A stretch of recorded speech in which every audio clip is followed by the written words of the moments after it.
So, my only previous experience with Virginia was when I was driving through it. My extended family lives in North Carolina, and there was many an epic, cramped holiday road trip down I-95. And all I remember is that Virginia was where you could start, just start to see the light at the end of the tunnel. But this time, I had to pay attention to Virginia, delve into its history, which from the Revolutionary War to the Civil War is a huge part of America's history. Speaking of the Civil War, let's do it. Let's have the awkward conversation. The conversation that America is so bad at having, the one about race. Hi, I'm Kara. I'm recently divorced and traveling solo across the country, saying goodbye to my old life and figuring out what the next chapter looks like. Oh, and I'm black. That's a simple fact for me, but sometimes in America, it means so much more. Assumptions and judgments. Pain is felt and inflicted by everyone involved, and sometimes it seems as if no one is looking for a solution, they just want to win the argument.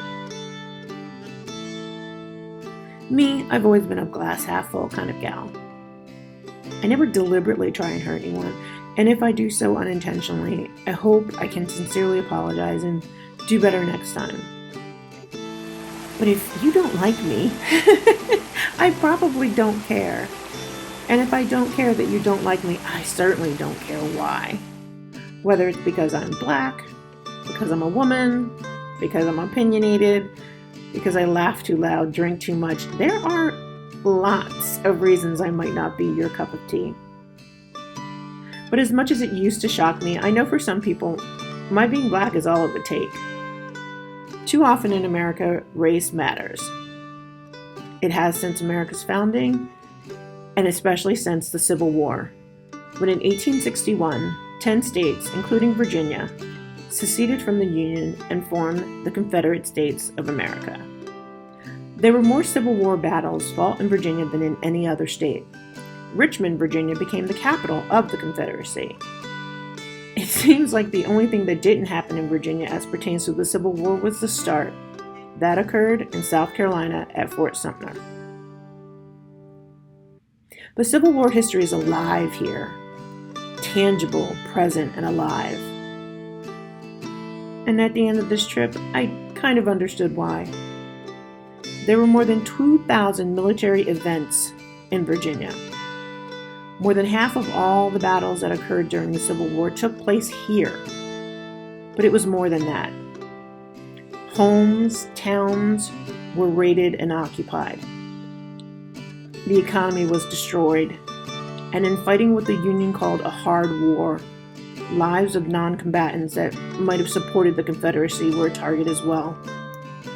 As I drove through the state past seemingly endless stops on Civil War trails, it made me think of history, both America and our personal family histories.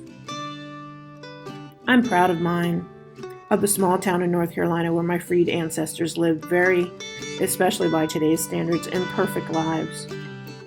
What if I was a white Southerner? Wouldn't I try and do some mental gymnastics? It wasn't about slavery, it was about states' rights, so I could still be proud of my family history. And before you answer, remember, when we're all so busy either judging others or defending ourselves, it doesn't leave much room to feel empathy. And having the space to listen, it doesn't mean I agree with you, but it means that my goal is to try and understand you. And personally, that's just what I think we all should be shooting for. So that's how I experienced Virginia, and how I'd like you to as well. Proud of and secure in who I am, but open and even eager to learn about someone else. First up on my trip through Virginia was the Manassas National Battlefield Park, the site of the Battle of Bull Run. There were actually two battles at Manassas, the first in July of 1861 and the second in August of 1862. Both were won by the Confederate Army, but at great cost. Over 4,000 people died on these grounds, literally on these deceptively peaceful hills. I have to tell you, the idea of standing on soil that had soaked up so much life, it freaked me out.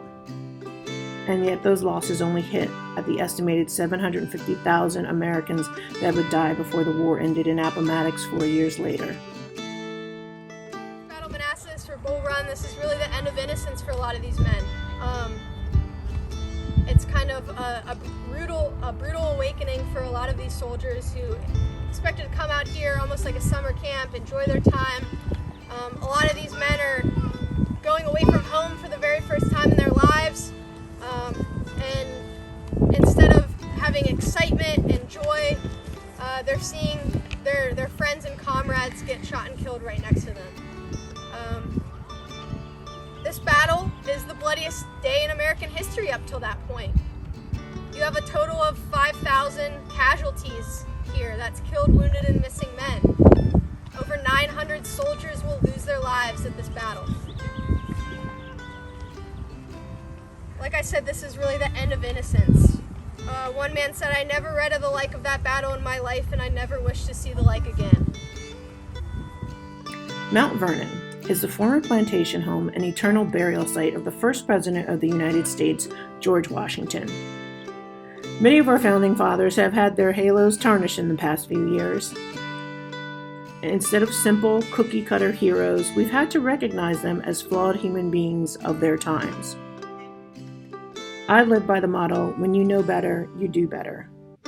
Mount Vernon has made a concerted effort to recognize the slaves that lived and died here. It's difficult to reconcile that the first president of a country founded on the principles of life, liberty, and the pursuit of happiness owned other human beings.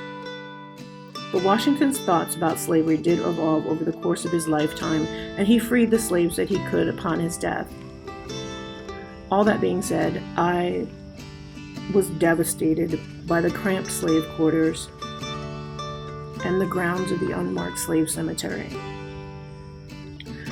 Even thinking about it now, sometimes it's just all too much, and I had reached my limit that day.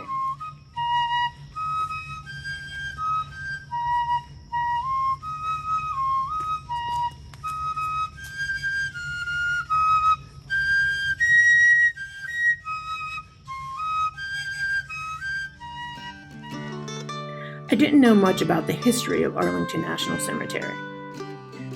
So it was fascinating to learn that Robert E. Lee and his family lived on these grounds in Arlington House until Virginia seceded in 1861. I think Arlington National Cemetery was started out of spite. This beautiful place began as a FU to Robert E. Lee. Because when the Lee family fled Arlington House, the 624 acres that would become Arlington National Cemetery was born when the Union Army, who was occupying the house, started burying dead Union soldiers in what used to be Robert E. Lee's front yard. But no matter how it began, the simple white markers bring a dignity and a quiet majesty to the chaos that usually accompanies death, especially death in battle. They honor a life, the life of a son, a husband, a wife, a daughter, a friend. In addition to the expected tears, I was so proud. Proud of what I'm sure were flawed, complicated people who lived their lives in service to America in various capacities, politics, the law, and of course, in the military. They believed in America and those founding principles enough to, in some cases, make the ultimate sacrifice. And we should thank them all. Williamsburg lives in the uniquely American La La Land between truth and manufactured amusement park. Colonial Williamsburg is the historic area, restored in some cases and reconstructed in others, of Williamsburg, Virginia. It's a fun stroll through historic architecture. I found live theater, and there were horses. so you know I had a good time. And I took a final moment in Virginia to restore myself where I restore the best. At the beach. Virginia Beach has a long, beautiful boardwalk, and it refreshed me like the sights and sound of the ocean always does. People, family, friends, making memories, living life.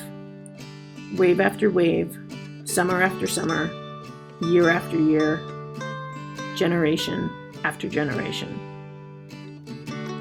It puts you and your worries that seem so big firmly back in their tiny, tiny place, doesn't it? Thanks for joining me, and I'll see you next week.